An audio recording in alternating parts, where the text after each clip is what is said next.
Good evening. Strong words tonight from a Pensacola City Councilman to the CEO of Florida Power and Light. And we are following breaking news out of Monterey Park, California. Heartbreaking news. Officials there are saying at least 10 people are dead from a mass shooting that happened last night. Well, good morning once again. It is 6:30 here on a Saturday morning. Let's get that morning energy flowing here on Channel 3. The National Weather Service has confirmed an EF2 tornado touched down on West Pensacola and traveled over to Pensacola Beach. The Oyster Bay wildfire in Santa Rosa County was 75% contained. Now that is as of 10 p.m. of last night. Corey Marino Jr. spoke this evening at a church service for the first time since he was arrested. The state attorney's office announced Corey will not be prosecuted after he fired at a SWAT officer entering his home. Food banks across Northwest Florida say they're seeing an additional 12,000 people in need of food. However, they say inflation is not helping the problem. We are giving you an update to a breaking news story that we brought to you earlier this morning. We are now learning that the third victim in this morning's shooting on West Jackson Street has tragically died. Deputies are continuing to investigate a deadly shooting that happened in Cantonment on Saturday night. The Florida Department of Education has rejected 41% of math textbooks that were submitted to the state. Beginning this morning with some breaking news, the Florida Department of Law Enforcement is investigating a deputy-involved shooting at L and Avery Street in Escambia County. Now, deputies say that they responded to reports of shots fired. Folks here in Biloxi, Mississippi are waking up to dangerous wind and rain conditions, as well as dangerous flooding on the road. Now, I don't know if you can see it. I just saw it this moments ago. There's actually what looks to be 2 bullet holes in the back of this white truck that we're standing out in front of right now. Yeah, it seems lifeguards are now going back to this exact same beach right here. Again, this is, live pictures that we're seeing. This is the exact same beach that we were on where 4 people were just pulled from the water. Now we're actually going to go over to one homeowner. His name's Jeff Adams, and he's standing over here with me right now. Now, Jeff, I understand you guys had a rough morning. Do you mind kind of showing us what we got here? We have damage outside the house and inside. Wow. We put a tarp on top. Well, the attorney that I spoke with today says that a lot of these inmates don't realize that filing these lawsuits costs money. Yeah, Bob, we're here live outside of the Pensacola Bay Center, where it seems both inside and outside things are all set and ready to go for Pensacon 2023. Pine Forest High School is right in this neighborhood across the street, and it's just an absolutely heartbreaking and wild sight behind us. I'm going to step out of the way because this family behind me is without a home. The technology that's going to be used on some of these traffic lights is called intelligent traffic systems and has actually been already in use for a couple of years now. It's a story that's nearly 2 centuries old. This is fantastic. Those newspaper articles are great evidence, but coupled with this map, they corroborate. The discovery prompting archivist and archaeologist Adriana Walker to take a closer look at the archives here at UWF's Historic Trust. Miraflores Park was formerly Havana Square, and I'd already sort of looked for those subjects through our indexes, but I hadn't really explored locations. It wasn't until she stumbled on this drawer, holding a number of our area's historic documents, where she found a map key to the investigation. I didn't really have high hopes, but when I pulled this out and I started looking at it, I realized that I had something really significant here. And this is it? Yes, so this is it. So this is a map done in 1884. The map shows areas where there were trespassers on properties across Pensacola. So the area we're looking at specifically is the void space here, which is known as Miraflores Park today. It also went by the name Havana Square. This map in 1884 doesn't have any identifying information for either of those two, so this probably predates the establishment of that park. But here we have this dashed area, and it is labeled graveyard, and based on the key, the dashed line means there's a fence, so it was likely fenced in. And so it is in part of the modern day park. It goes under 16th Avenue and then actually comes over into the next block. Dr. Elizabeth Benchley is the director of UWF's Archaeological Institute. She says if a cemetery is discovered on a developed piece of land, it is illegal to dig them up under Florida law. Human remains and cemeteries and graves doesn't matter if they're on federal land or private land or county land, they're protected. And now UWF is waiting for the state archaeological department to weigh in on what to do next. We try to inform the city or the county when we discover one and let them know where it is so that they can keep track of that with development requests, because even though it's unmarked, it's still against the law to dig up human burials. The ultimate goal then, preserving what may or may not lie beneath the surface. A burial ground is important no matter what, to respect the dead, to know where they lie. But if it is in fact an African American burial ground, that adds a whole nother element of importance and significance, especially even right now. We need to protect these people. They're still people, and they deserve a proper place to lie. Brent Kearney, Channel 3 News. I had full sight. I had my own home. I had a whole life.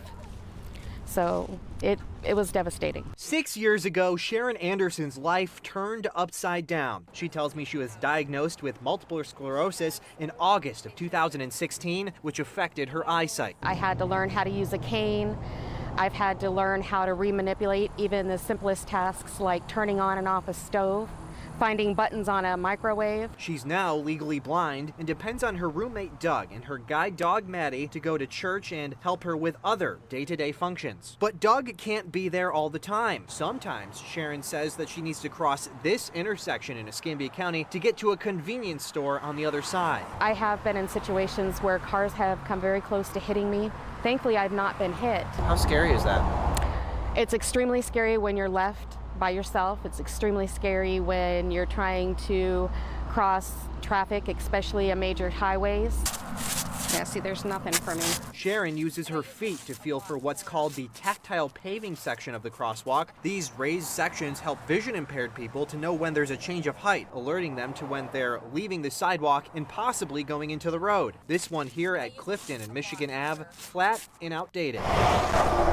Sharon agreed to cross the road with me to show me what it's like for her and how dangerous it can be for people suffering from her condition. She relies on her hearing to listen for when the traffic stops, and then she crosses. Maddie, line. She gives Maddie commands to follow the line on the crosswalk. It's very scary because I have to 100% rely on her to tell me when it's safe. And if somebody runs that light, or if we have a turning vehicle that has the right to yield, they don't often stop for me. I took her concerns to Escambia County Transportation Engineer Chris Phillips. That is the detectable warning strip. He says the county updates the crosswalks to meet new ADA standards as roads are upgraded and maintained. As roads are rebuilt or resurfaced, the maintaining agency goes through and updates the curb ramps along with the striping and those detectable warnings. I asked him specifically if anything could be done to help Sharon's intersection. I went out and looked after you told me about that one, and that one meets the old standard. Phillips said he put in a request to have the crosswalk at Michigan and Clifton Ave updated, and sure enough, the next day, crews were out hard at work installing a brand new map. Now Sharon's trip to the grocery store is just a little bit safer. And as you can see, it's right here, back up to standard, the tactile paving here at this intersection. Now, if you have an intersection that you feel that you may have some concerns with, the Escambia County Traffic Administration wants you to reach out to them. We have that information right now on our website at weartv.com. In Escambia County, Brent Kearney, WEAR News.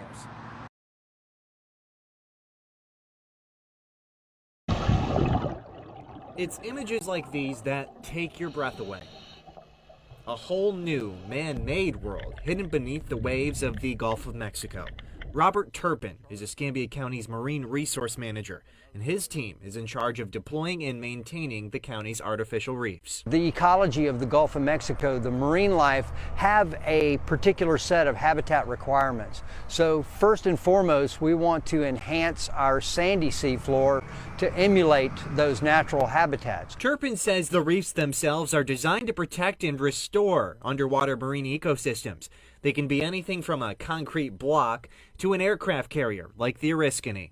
The seabed before we deploy an artificial reef is, from an outward appearance, a barren sand desert. And people often refer to it as a barren sand desert. It's far from that. There are worms and mollusks and crustaceans and all forms of life and food resources that as soon as we put an artificial reef in place, the fish can hear. Deploying these reefs can cost anywhere from $2,000 for a smaller object to millions of dollars for the bigger projects. The best part is that it's no cost to you. Programs across Northwest Florida are funded by tourism tax dollars, so the tourists pay for the programs, not the local taxpayers. The economic impact across the state, according to the most recent study done in 2014, showed Northwest Florida's artificial reef program employed over 8,000 people and brought in over $200 million in revenue. Across Florida, the study showed artificial reefs generate $3.1 billion a year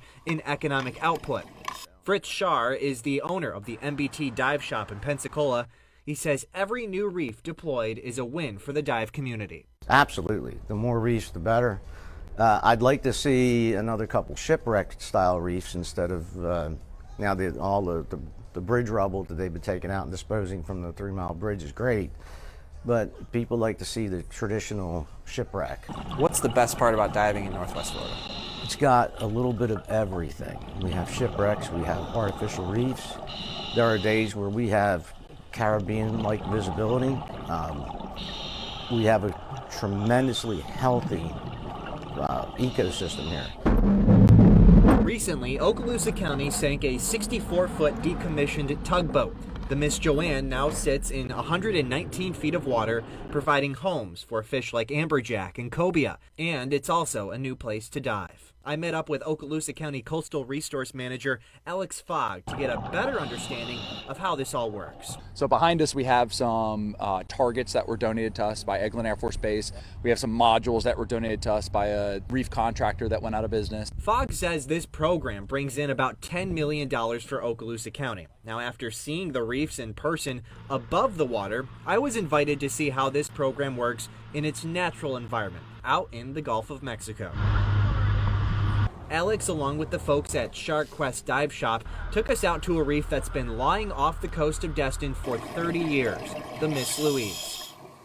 Diver ready. It's still an awesome artificial reef site, probably one of the most popular ones in the destination. About 58 foot of water all the way to the sand, but the top of those bumpers were, oh man, mid-40s. So it's a really easy dive for people just getting into diving. After a safety briefing and a wardrobe change, I was ready to go. We descended down 58 feet, where we were instantly greeted by an abundance of marine life. This one's been down for about 30 years, and as you can see, I mean, there's really not much steel even exposed anymore. There's a lot of barnacles, there's a lot of sponges, there's a lot of other things that have attached to this, which provides awesome habitat for a ton of different species. And if you look real close, you can see a lot of those little tiny gobies and blennies and things. We were down there for about a half hour, until it was time to go back up. The process is very simple to get certified. As a general rule, we can get you certified in about 4 days. We took you to the springs, we went through the entire refresher process, we dove, went through all the skills that are necessary, and we had you back in the water in really about a day. We then made our way back to Destin Harbor, leaving with a number of great memories, pictures, and a better understanding and an enhanced appreciation for what lies underneath the waves across Northwest Florida. In Destin, Brent Kearney, Channel 3 News.